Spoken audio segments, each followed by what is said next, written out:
تدع كل ذات حمل حملها وترى الناس سكارى وما هم بسكارى ولكن عذاب الله شديد سبحان ربك رب العزة عما يصفون وسلام على المرسلين والحمد لله رب العالمين اللهم صل على سيدنا محمد وعلى آل سيدنا محمد وبارك وسلم اللهم صل على سيدنا محمد وعلى آل سيدنا محمد وبارك وسلم اللهم صل على سيدنا محمد وعلى آل سيدنا محمد وبارك وسلم اللہ رب العزت کا ارشاد ہے یا ایھا الناس اتقوا ربکم، اے انسانوں تم ڈرو اپنے پروردگار سے، ان زلزلۃ الساعۃ شیء عظیم، بے شک قیامت کے دن کا زلزلہ بہت بڑی بات ہے۔ قرآن مجید کی ان آیات میں قیامت کے دن کا تذکرہ کیا گیا اور اس کی ہولناکی اور ہیبت کو بیان کیا گیا۔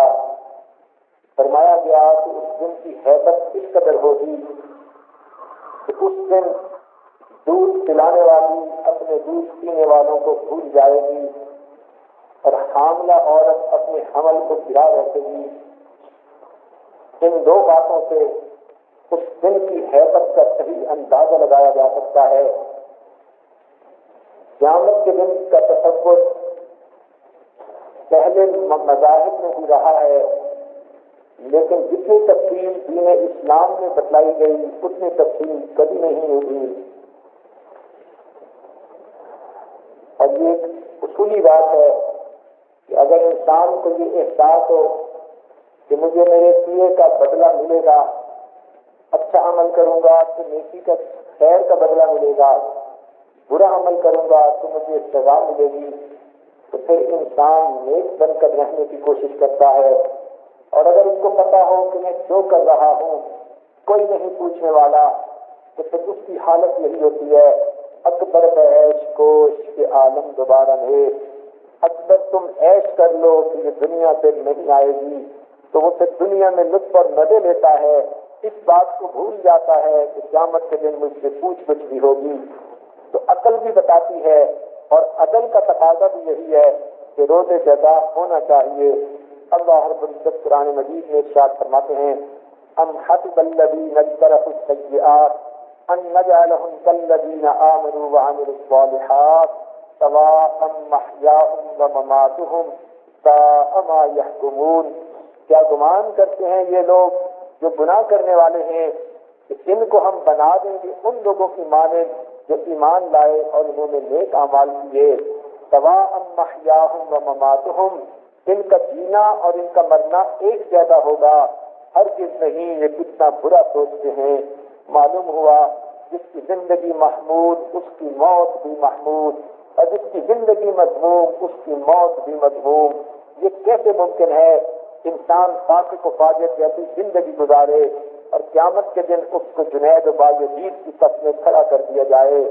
جیسی کرنی ویسی بھرنی، نہ مانے تو کر کے دیکھ، اور جنت بھی ہے دوزخ بھی ہے، نہ مانے تو مر کے دیکھ۔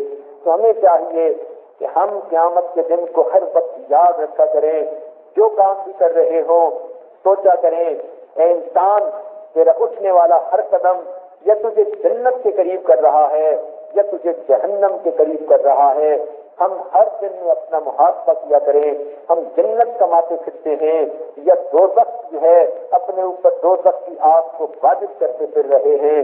تو جب ہم بیٹھ کر سوچیں گے پھر دل کہے گا کہ ہمیں برائی چھوڑ کر نیکی کی زندگی کو اختیار کرنا ہے۔ اس لیے قیامت کا دن کا تصور اپنی جگہ بہت زیادہ اہم ہے۔ قیامت کے دن کو اللہ نے فرمایا شیء عظیم، یہ بہت بڑا دن، بہت بڑا حادثہ ہوگا۔ دنیا کے اندر بھی زلزلے آئے، چنانچہ تاریخ بتاتی ہے کہ قدیم ترین اور تباہ کن زلزلہ 1556 عیسوی میں آیا چین کے ملک میں۔ اس کا ایک صوبہ جس کا نام شمسی ہے، اس اس میں اتنا سخت زلزلہ تھا، ایک لمحے کے اندر 8 لاکھ انسان ہلاک ہو گئے۔ اتنا سخت زلزلہ کبھی نہیں آیا۔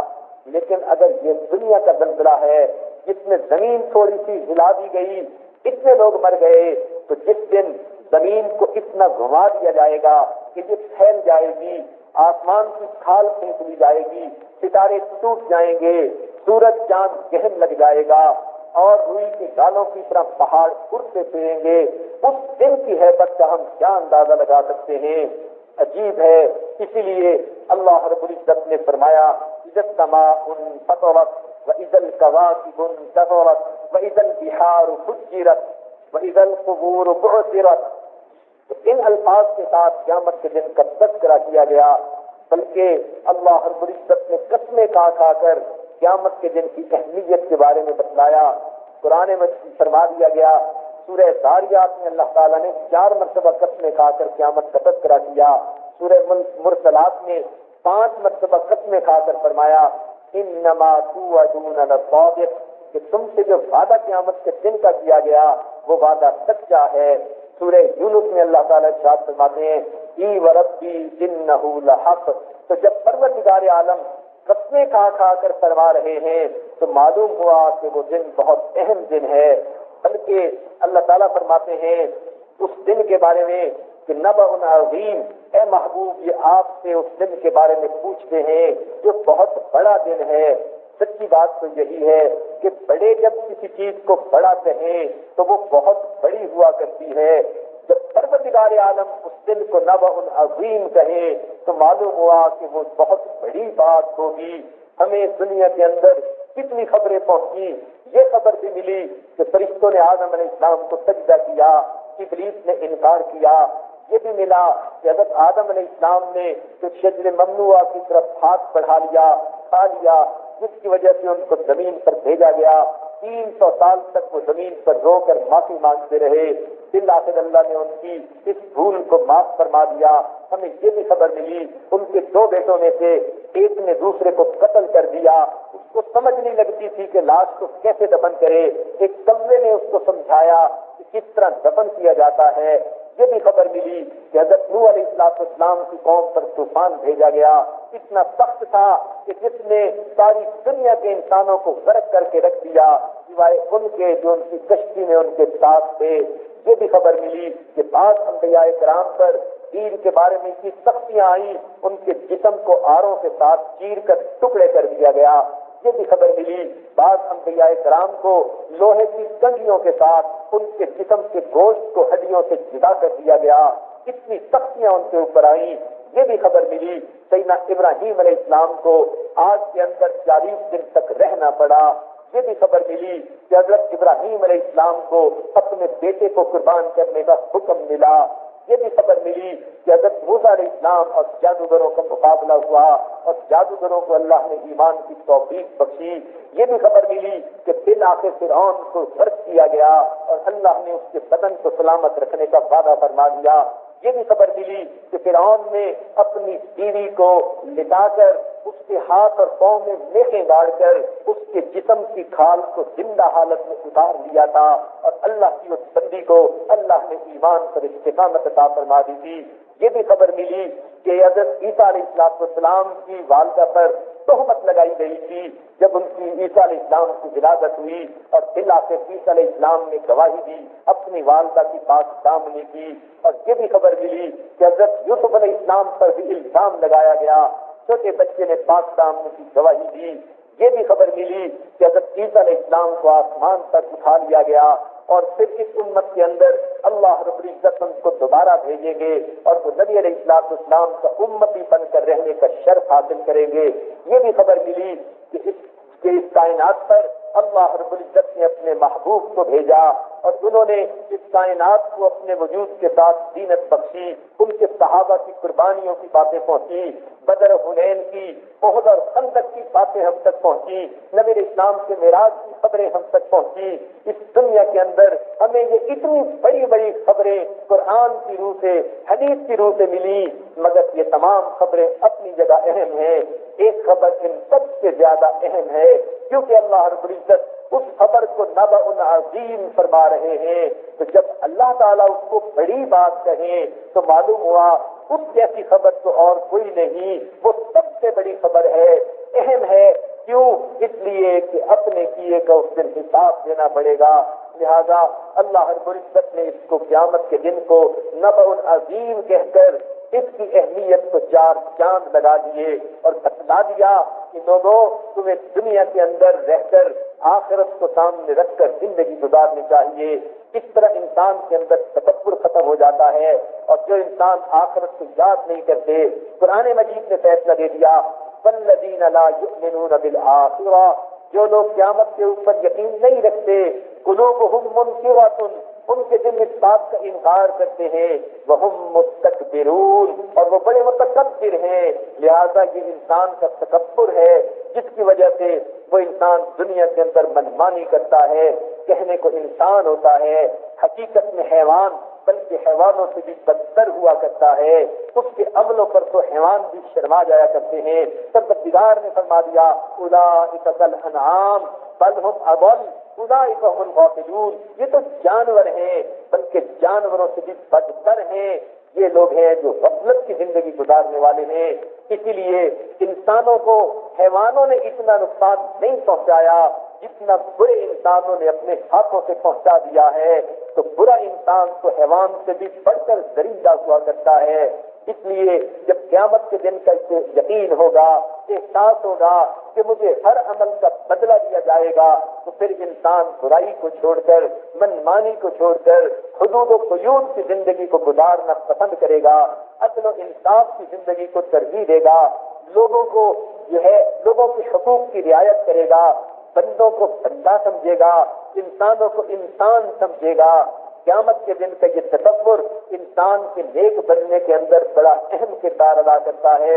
چنانچہ ایک واقعہ بیان کیا گیا کتابوں میں کہ اصفہان کے ملک میں جو ایران کا اس وقت حصہ ہے، ایک بادشاہ گزرا جس کا نام سلطان ملک شاہ تھا. نیک دل بادشاہ تھا. ایک مرتبہ جنگل میں شکار کے لیے نکلا، اس کے ساتھ اس کے فوجی اور سپاہی بھی ساتھ تھے. جنگل کے اندر ایک بڑھیا رہتی تھی، اس نے گائے پالی ہوئی تھی جس کے دودھ سے وہ اپنی زندگی گزارتی تھی. بادشاہ کے فوجیوں کو بھوک لگی ہوئی تھی، انہوں نے اس کی گائے کو کھول کر ذبح کر لیا، اس کے گوشت کے کباب بنا کر انہوں نے بھون کر کھا لیے. بڑھیا روئی، کہنے لگی مجھے اس کی قیمت تو دے دو، میں کوئی دوسری گائے لے لوں گی. انہوں نے کہا کہ ہم اس کے بدلے کچھ نہیں دیں گے. بڑھیا حیران پریشان ایک عالم کے پاس پہنچی، اس سے پوچھا کہ میں کیا کروں. عالم نے کہا کہ بادشاہ سلامت تو اچھے اور نیک دل انسان ہیں، تم ان تک اپنی فریاد پہنچا دو تو وہ تمہیں ضرور اس کی قیمت دے دیں گے. بڑھیا کہنے لگی مگر اصل مسئلہ تو یہی ہے کہ یہ سپاہی لوگ مجھے بادشاہ کے پاس پہنچنے ہی نہیں دیتے کہ میں ان کی وہاں جا کر شکایت بیان کروں. عالم نے یہ تجویز پیش کی کہ بادشاہ نے 2 دن کے بعد واپس جانا ہے اور راستے میں ایک دریا ہے، عبور کرنے کے لیے اس پر پل بنا ہوا ہے، تو بادشاہ اس پل سے گزرے گا، تم اس وقت اس کی سواری کو کھڑی کر کے اپنی فریاد بیان کر دینا، بادشاہ تمہیں گائے کی قیمت ادا کر دے گا. چنانچہ بوڑھی عورت اس پل کے اوپر پہنچی. جب بادشاہ کی سواری گزرنے لگی، اس نے آگے بڑھ کر اس سواری کو روک لیا، لگام ہاتھ میں پکڑ لی. بادشاہ نے پوچھا بوڑھی اماں کیا بات ہے؟ وہ بڑھیا کہنے لگی ملک شاہ میرا اور تیرا ایک مقدمہ ہے، بتا اس کا فیصلہ تو اس پل سے کرنا چاہتا ہے یا قیامت کے دن پل صراط سے کرنا چاہتا ہے؟ جب یہ الفاظ سنے بادشاہ کو پسینہ آ گیا، کپ کپانے لگا، نیچے اتر کر معافی مانگی، کہنے لگا اماں مجھے جو بھی کچھ کرنا ہے ابھی بتا دیجئے، میں قیامت کے دن کسی کا حساب نہیں پیش کر سکتا. چنانچہ بڑھیا نے اپنی پوری کہانی سنائی تو بادشاہ نے اس کو 70 گایوں کے برابر قیمت ادا کر دی. پھر معافی بھی مانگی کہ اماں قیامت کے دن مجھ سے حق کا مطالبہ نہ کرنا. سوچنے کی بات ہے وقت کے بادشاہ کے دل میں اگر احساس ہے کہ قیامت کے دن میں اللہ رب العزت کی عدالت میں اپنے آپ کے گناہوں کا حساب نہیں دے سکوں گا، اس کا بھی جی چاہتا ہے میں دنیا میں ہی اپنے کام کو سمیٹ لوں. تو اسی طرح جب ہمارے دل میں بھی یہی تصور ہوگا ہم گناہوں کو بچیں گے، نیکی کی زندگی اختیار کرنے کی کوشش کریں گے. سیدہ عائشہ صدیقہ رضی اللہ تعالیٰ عنہا فرماتی ہیں میں کھیلا کرتی تھی کھلونوں سے. جب مکہ مکرمہ میں یہ آیتیں اتری بل الساعۃ موعدہم والساعۃ ادھیٰ وامر، یہ قیامت کے دن کے بارے میں بات ہے۔ اللہ تعالیٰ فرماتے ہیں کہ قیامت کے دن کا ان سے وعدہ کر دیا گیا ہے۔ تو قیامت کی یہ آیتیں مکہ مکرمہ میں اتری، مکہ مکرمہ میں عقائد کی باتیں زیادہ تھیں، قیامت کے دن کو بڑی وضاحت سے بیان کر دیا گیا تاکہ ذہن بن جائے کہ ہمیں قیامت کے دن حساب دینا ہے۔ اس لیے جب مدینہ طیبہ کی زندگی شروع ہوئی تو وہاں پر عمل کی باتیں زیادہ ہوئی۔ چنانچہ فرماتی ہیں کہ میں جب نبی علیہ السلام کی شریک حیات بن گئی تھی، اس وقت سورہ بقرہ اور سورہ نساء نازل ہوئی تو صحابہ کے لیے اس پر عمل کرنا آسان ہو گیا۔ تو اللہ تعالیٰ نے قیامت کے دن کا تصور ذہن میں پہلے بٹھایا اور عملوں کی باتیں بعد میں اتاری تاکہ صحابہ کے لیے عمل کرنا آسان ہو جائے۔ ہمیں بھی چاہیے کہ ہم قیامت کے دن کو ہر وقت سامنے رکھا کریں۔ وہ پیشی کا دن ہوگا، انسان دو طرح سے اللہ رب العزت کے سامنے پیش ہوگا۔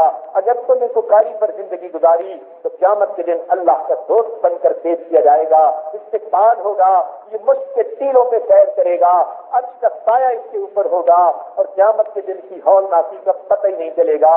اتنا لمبا دن مومن کو یوں محسوس ہوگا جیسے فجر کی 2 رکعت سنت پڑھنے میں وقت لگتا ہے، اتنے وقت میں وہ دن سمٹ گیا۔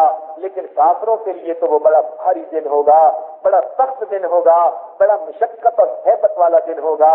لہذا انسان جب اس کے بارے میں ذہن میں اچھی طرح یہ سوچ رکھے تو اس دن کے لیے انسان تیاری کر لیتا ہے۔ چنانچہ ایک اور واقعہ کتابوں میں لکھا ہے، سلطان بہاؤالدین کا بیٹا، اس کا نام سلطان حمید الدین تھا، یہ نگران کا حاکم گزرا ہے، اپنی عیش و عشرت بڑی زندگی گزارتا تھا۔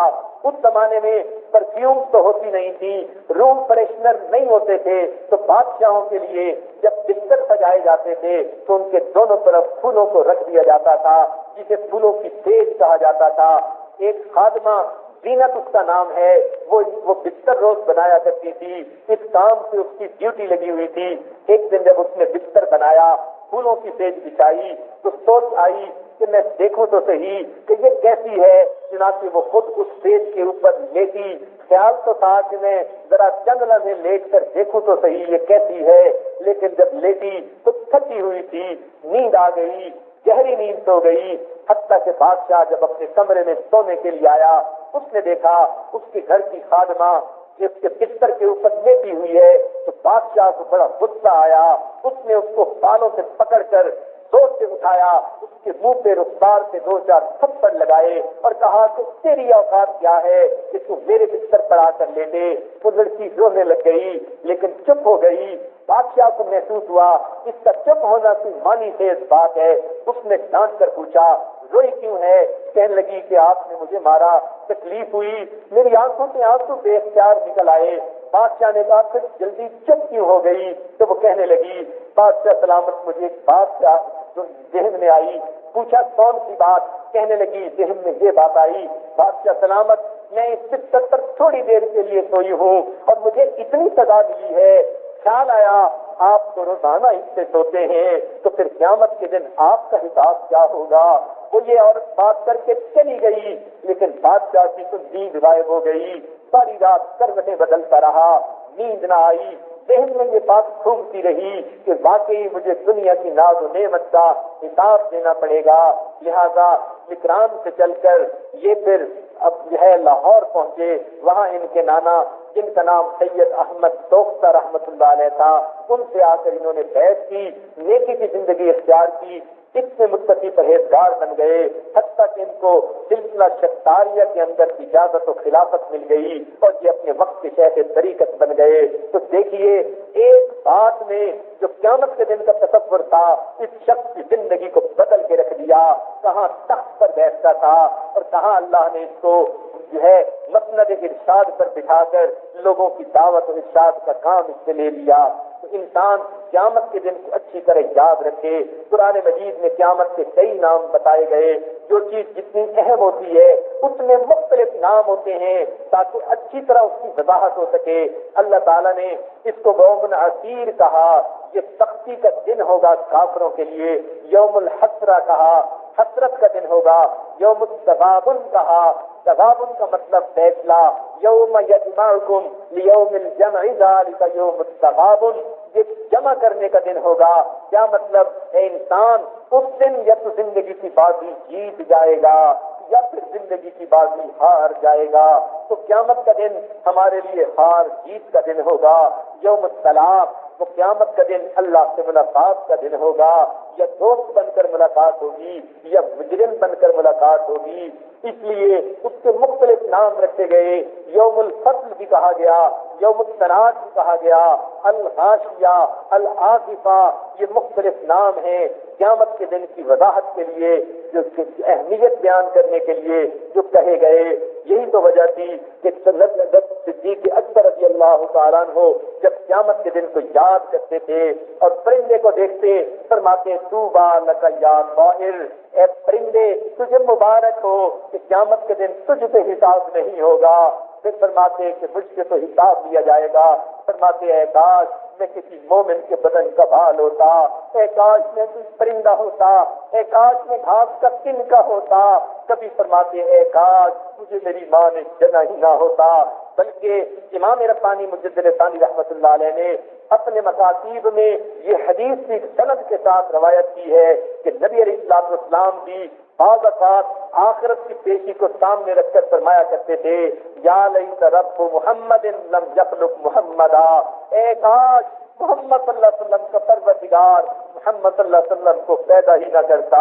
تو قیامت کا دن کوئی چھوٹی سی بات نہیں بلکہ وہ تو نفس نفسی کا دن ہوگا. اللہ تعالیٰ فرماتے ہیں یود المجرم، اس دن مجرم آدمی یہ تمنا کرے گا لو یفتدی من عذاب یومئذ ببنیہ، کہ وہ اپنے عذاب کے فدیہ کے طور پر اپنے بیٹے کو پیش کر دے، اپنی بیوی کو پیش کر دے، اپنے رشتہ داروں کو پیش کر دے. وفصیلتہ التی تؤویہ ومن فی الارض جمیعا، اور زمین میں جو کچھ بھی ہے سب کو اپنے بدلے میں پیش کر دے. ثم ینجی، پھر خود نجات پا جائے. مگر کہا جائے گا کلا، ہرگز نہیں، ہرگز نہیں. ہر انسان کو اپنی اپنی پڑی ہوگی. حتیٰ کہ ایک نوجوان ہوگا جس کی نیکیوں میں سے ایک نیکی کم ہوگی، وہ پوچھے گا پروردگار مجھے اجازت ہو میں اپنے رشتہ داروں سے ایک نیکی لے کے آؤں تاکہ نیکی اور گناہ برابر ہو گئے. آپ اپنی رحمت سے جنت میں عطا فرما دیجیے. اللہ تعالیٰ اجازت دے دیں گے. وہ جائے گا اپنے بیٹے سے نیکی مانگے گا، انکار ہوگا. بھائی سے مانگے گا، انکار ہوگا. باپ سے مانگے گا، انکار ہوگا.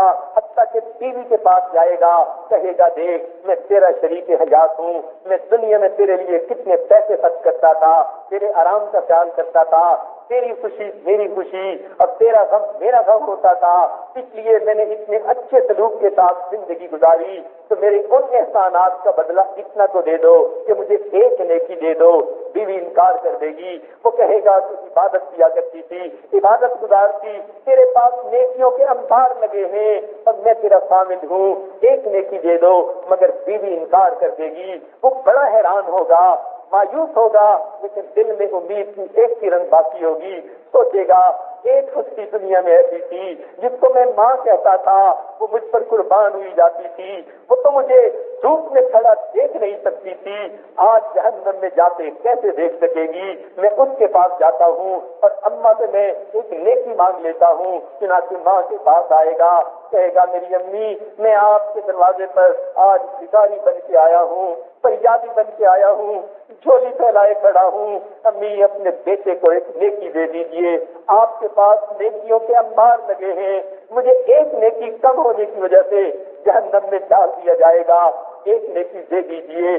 ماں انکار کرے گی، کہے گا امی میں وہی جگر کا گوشہ ہوں، میں وہی دل کا ٹکڑا ہوں جس کی محبت میں آپ کیسی کیسی باتیں کیا کرتی تھی. امی مجھے آپ نے گود میں پالا، امی آپ نے مجھے دنیا کے اندر کتنا یہ ہے محبتوں سے پالا، امی آج مجھے جہنم میں ڈالا جائے گا، مجھے ایک نیکی دے دیجیے. ماں پھر انکار کرے گی. بیٹا بار بار فریاد کرتا رہے گا ماں انکار کرتی رہے گی، حتیٰ کہ بیٹے کو کتنی مایوسی ہوگی کہ وہ اپنی انگلیوں کو چبانا شروع کرے گا اور کوہنیوں تک اپنے بازو کو چباتا چلا جائے گا۔ اللہ تعالیٰ نے تو پہلے فرما دیا یوم تشقق السماء بالغمام ونزل الملائکۃ تنزیلا الملک یومئذ الحق للرحمن وکان یوما علی الکافرین عسیرا ویوم یعض الظالم علی یدیہ یقول یا لیتنی اتخذت مع الرسول سبیلا۔ اس وقت کہتے کاش ہم نے نبی علیہ السلام کے راستے کو اپنایا ہوتا، یا ویلتا لیتنی لم اتخذ فلانا خلیلا، اے کاش میری بدبختی میں نے فلاں کو دوست نہ بنایا ہوتا۔ یہ دنیا کے یار انسان کو قیامت کے دن جہنم کی غار میں ڈالیں گے، اس لیے انسان حسرت کرے گا کاش میں نے فلاں کو دوست نہ بنایا ہوتا۔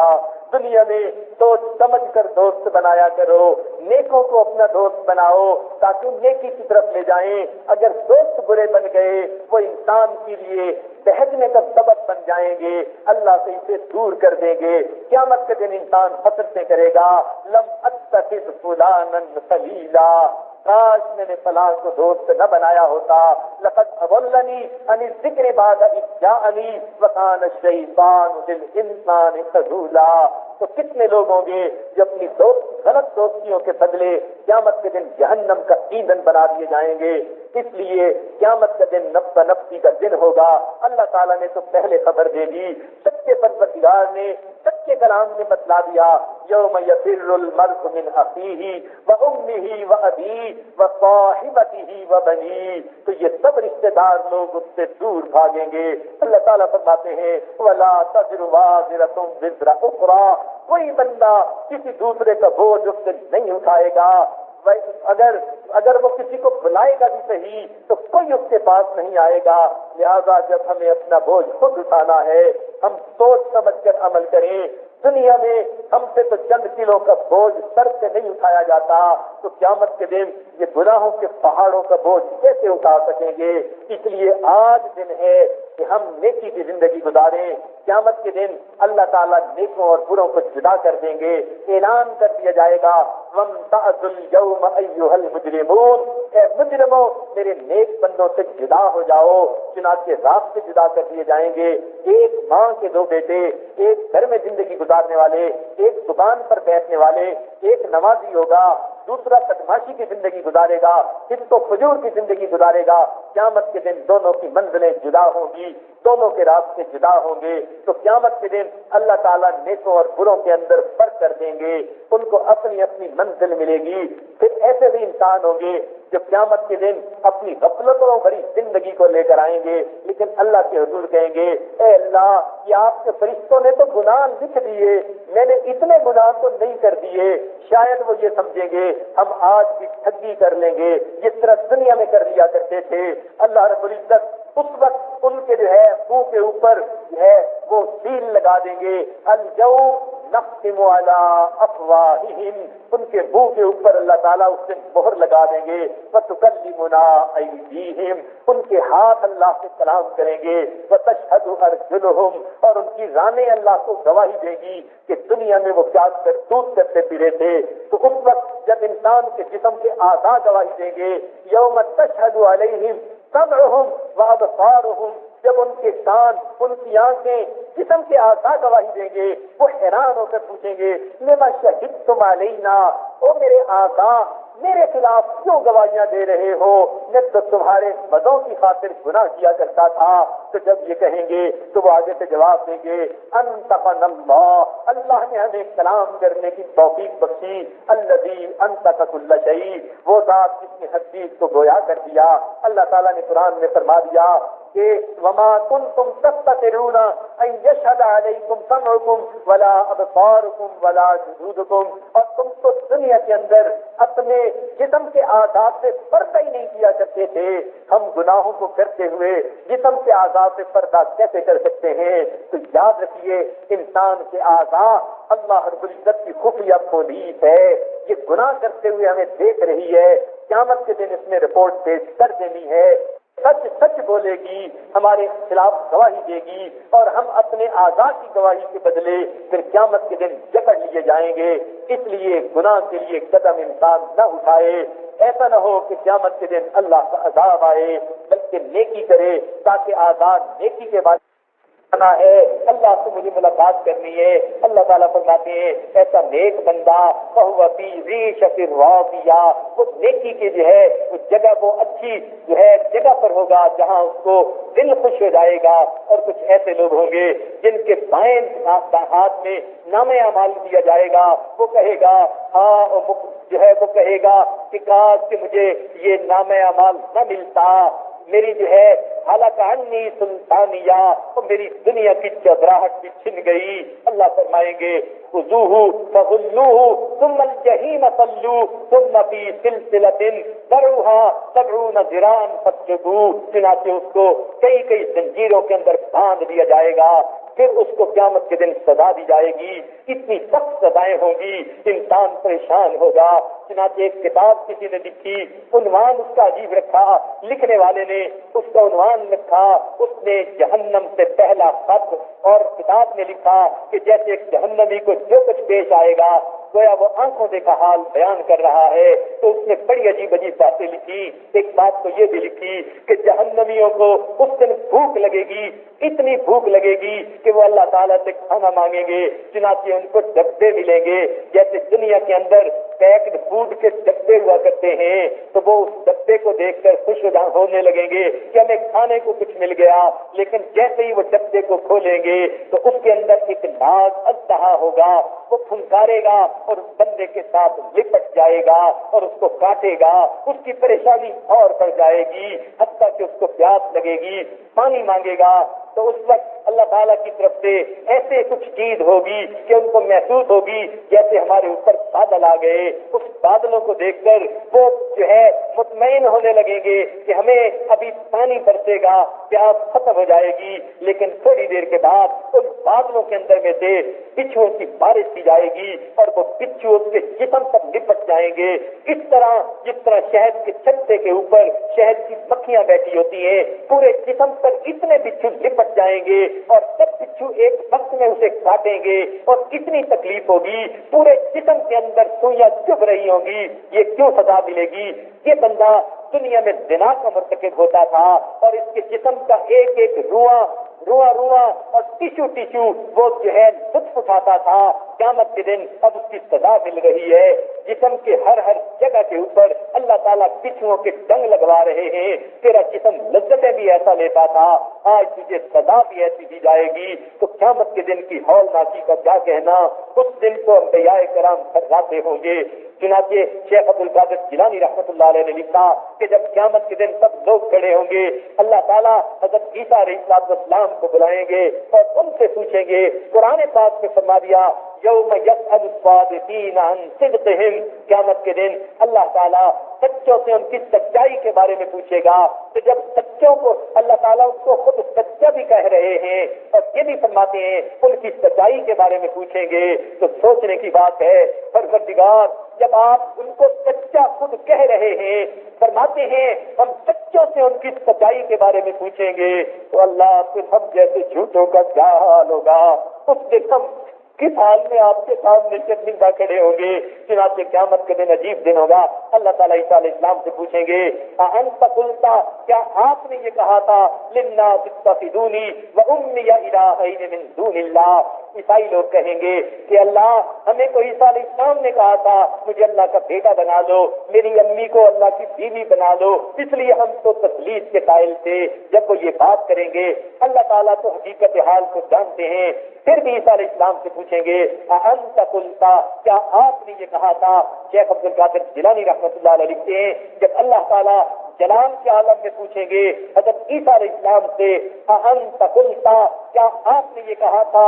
تو اس وقت حضرت عیسیٰ علیہ السلام پر اللہ تعالیٰ کی جلالت شان کا اتنا برود ہوگا کہ اس خوف کی وجہ سے ان کے جسم کے ہر بال کی جڑ سے خون کا قطرہ نکل آئے گا، جس طرح دنیا میں پسینہ آ جاتا ہے۔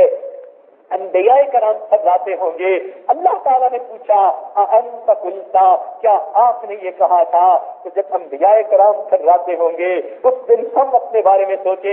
ہم سے پوچھا جائے گا تم نے فلاں کو کمینہ کیوں کہا تھا, فلاں کو دلیل کیوں کہا تھا, فلاں کو بے ایمان کیوں کہا تھا. پھر ہمارا کیا بنے گا؟ ہم کیسے حساب دے پائیں گے؟ آج زبان سے یہ بات لڑکا دیتے ہیں, یہ بات آرام سے نکال دیتے ہیں. قیامت کے دن ان باتوں کا جواب کیسے دے پائیں گے؟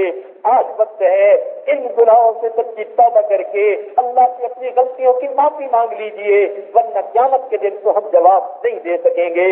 اس دن اللہ تعالیٰ ہر انسان سے کچھ نعمتوں کا حساب مانگیں گے.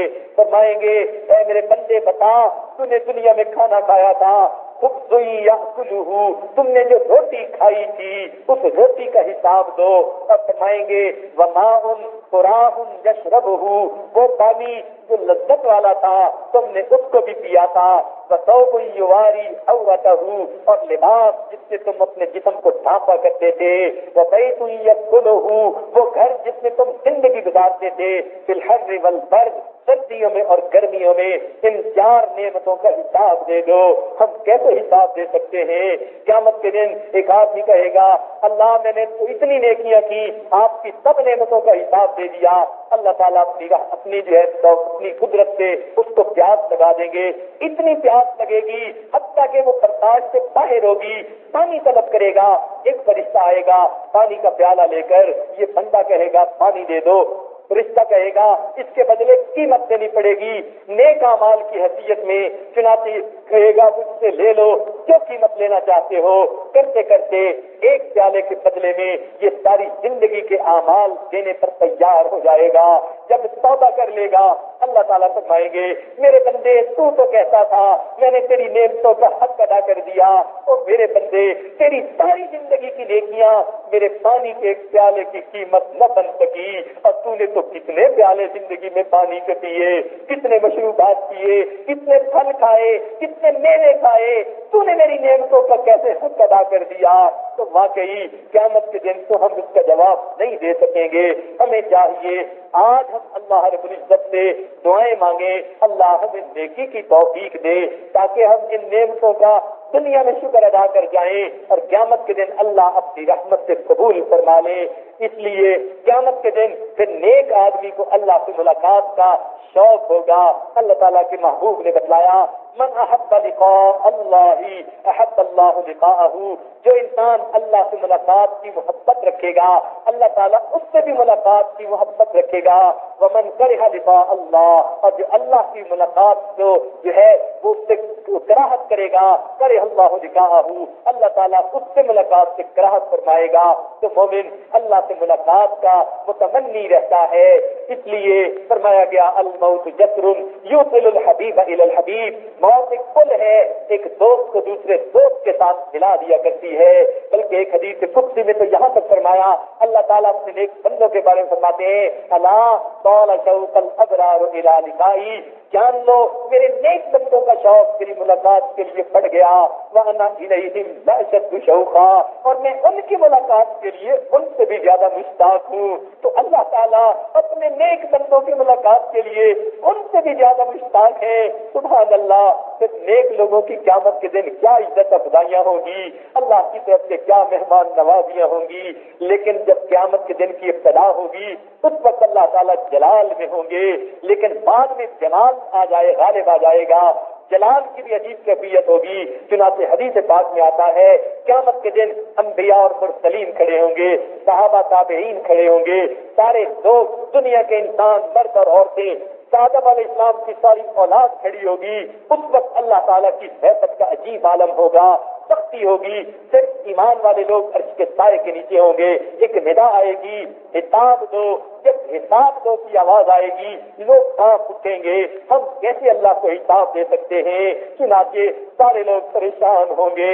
پریشان عالم میں حضرت آدم علیہ السلام کے پاس جائیں گے اور کہیں گے اے ہمارے ابا جان یا ابانا قدم معنا, آپ ہمارا ساتھ دیجئے, آگے بڑھیے تاکہ ہمارا حساب شروع ہو.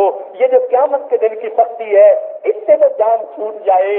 جو ہونا ہے ہو جائے. لیکن جب آدم علیہ السلام سے کہیں گے, حضرت آدم علیہ السلام رو کر کہیں گے, ہرگز نہیں, میں آگے نہیں جا سکتا. اللہ رب العزت جلال کے عالم میں ہے اور قیامت اور مجھ سے ایک بھول ہو گئی تھی, جس پر پروردگار نے فرمایا تھا وَعَصَىٰ آدَمُ رَبَّهُ فَغَوَىٰ. تو اس وجہ سے میں تو اللہ کے سامنے نہیں پیش ہو سکتا. چنانچہ سارے انسان حضرت نوح علیہ السلام کے پاس جائیں گے کہ اے آدم ثانی, آپ ہمارے لیے جو ہے آگے بڑھ کر جو ہے سفارش کیجئے, ہمارا حساب کتاب ہو. مگر نوح علیہ السلام بھی انکار کریں گے, کہیں گے میں ایک بد دعا کر بیٹھا تھا جس کی وجہ سے اللہ کی اتنی مخلوق غرق ہو گئی تھی. مجھے اللہ کے سامنے, اور میں نے اپنے بیٹے کے بارے میں ایک دعا کر دی تھی جس پر اللہ نے فرما دیا تھا انی اعوذ بک ان تکون من الجاہلین. چنانچہ وہ قیامت وہ فرمائیں گے میں تو اس وقت اللہ کے حضور نہیں پیش ہو سکتا, وہ بھی انکار کر دیں گے. چنانچہ ساری مخلوق حضرت موسیٰ علیہ السلام کی خدمت میں حاضر ہوگی, ان سے عرض کرے گی آپ کلیم اللہ ہیں, ہمارا ساتھ دیجئے اور اللہ کے حضور ہمیں پیش کر دیجئے. مگر موسیٰ علیہ السلام فرمائیں گے میں تو اللہ سے یہ کہہ بیٹھا تھا رب ارنی انظر الیک, اللہ اپنا جلوہ دکھا دیجئے, میں دیکھنا چاہتا ہوں. مجھ سے یہ ایسی بات ہو گئی تھی جو اللہ کی شان کے مطابق نہ تھی, میں نہیں آگے جا سکتا. چنانچہ وہ بھی انکار کر دیں گے. لوگ حضرت ابراہیم علیہ السلام کے پاس آئیں گے, آپ خلیل اللہ ہیں, اللہ کے دوست ہیں, آپ ہمیں اللہ کے سامنے پیش کر دیجئے. مگر ابراہیم علیہ السلام بھی انکار کریں گے, کہیں گے ایک کافر میرے دسترخوان پر آیا بیٹھا تھا اور میں نے اس کو اٹھا دیا تھا. اللہ تعالیٰ نے فرمایا کہ اے ابراہیم تو میرا خلیل ہے, تو نے کافر کو دسترخوان سے اٹھا دیا اور میں پروردگار تو کفر کے باوجود اسے روز کھانا دیتا ہوں. کیونکہ مجھ سے غلطی ہو گئی اس لیے میں اللہ کا سامنا آج نہیں کر سکتا. وہ بھی انکار کہیں گے. حضرت عیسیٰ علیہ السلام کے پاس جائیں گے, وہ کہیں گے کہ نہیں, لوگوں نے مجھے خدا کا بیٹا بنا دیا تھا, میں اللہ کے حضور کیسے پیش ہو سکتا ہوں. لہذا ہر طرف سے جب ان کی امیدیں ٹوٹیں گی تو ساری مخلوق اس وقت اللہ کے محبوب کی خدمت میں حاضر ہوگی, کہے گی اے اللہ کے محبوب آپ امام الانبیاء ہے, امام المرسلین ہے, امام الملائکہ ہے, آج آپ ہماری جو ہے شفاعت فرمائیے اور ہمیں اللہ رب العزت کے حضور پیش کر دیجئے. نبی علیہ السلام فرماتے ہیں اس وقت اللہ رب العزت ایک مقام محمود بڑا بلند مقام ہوگا, مجھے اس پر پہنچنے کی توفیق دیں گے اور میں وہاں پہنچ کر اللہ کے حضور سجدہ کروں گا اور سجدے میں اللہ تعالیٰ کی ایسی تعریفیں کروں گا نہ اس سے پہلے کسی نے کی نہ اس کے بعد کوئی کرے گا. پتہ نہیں کتنی دیر تعریفیں کرتا رہوں گا حتیٰ کہ میرا وہ سجدہ اللہ تعالیٰ کو اتنا پسند آئے گا.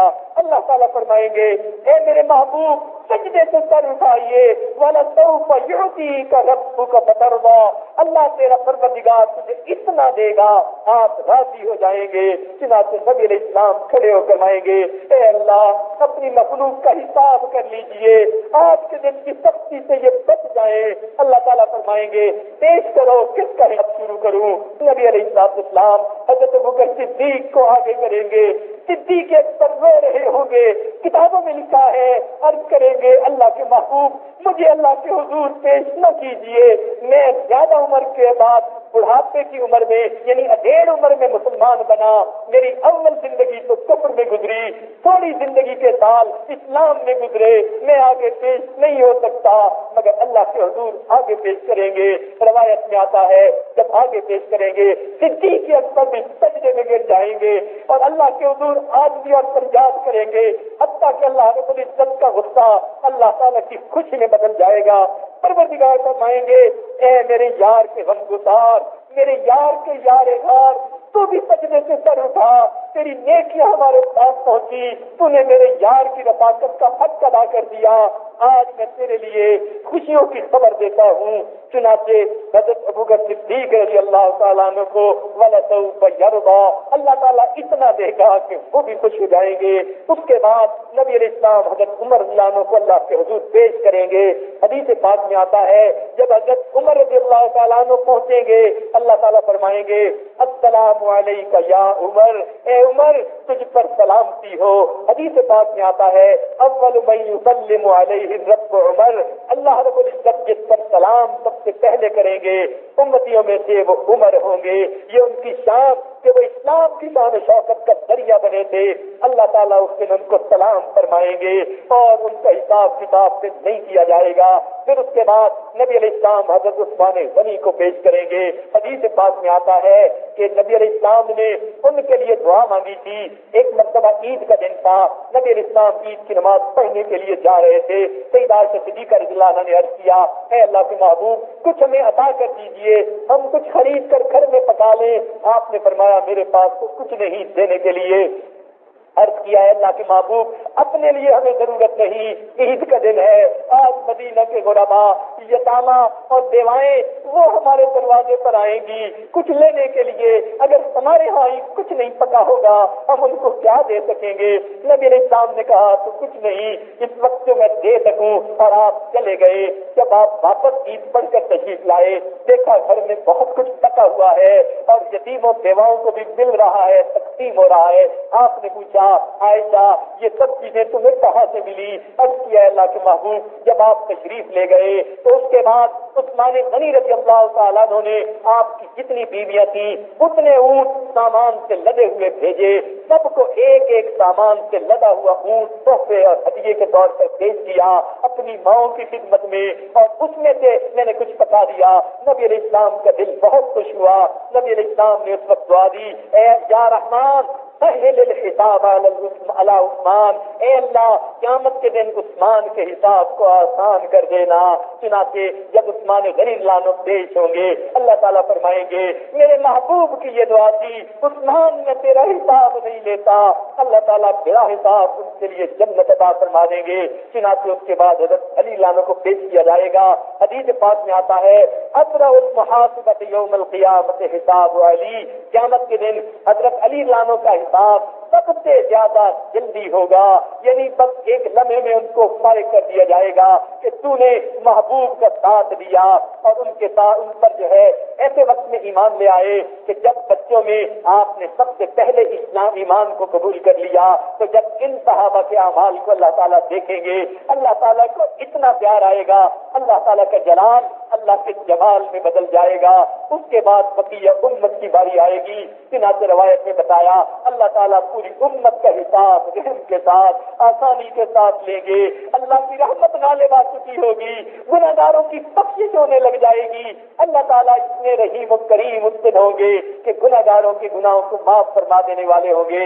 لہذا قیامت کے دن جس نے نیکیاں کی ہوگی اور اللہ کے حضور کچھ گناہوں کو لے کر بھی آئے گا اللہ تعالیٰ اس کے گناہوں کو معاف فرما دیں گے، اللہ تعالیٰ کی رحمتوں کا ظہور ہوگا۔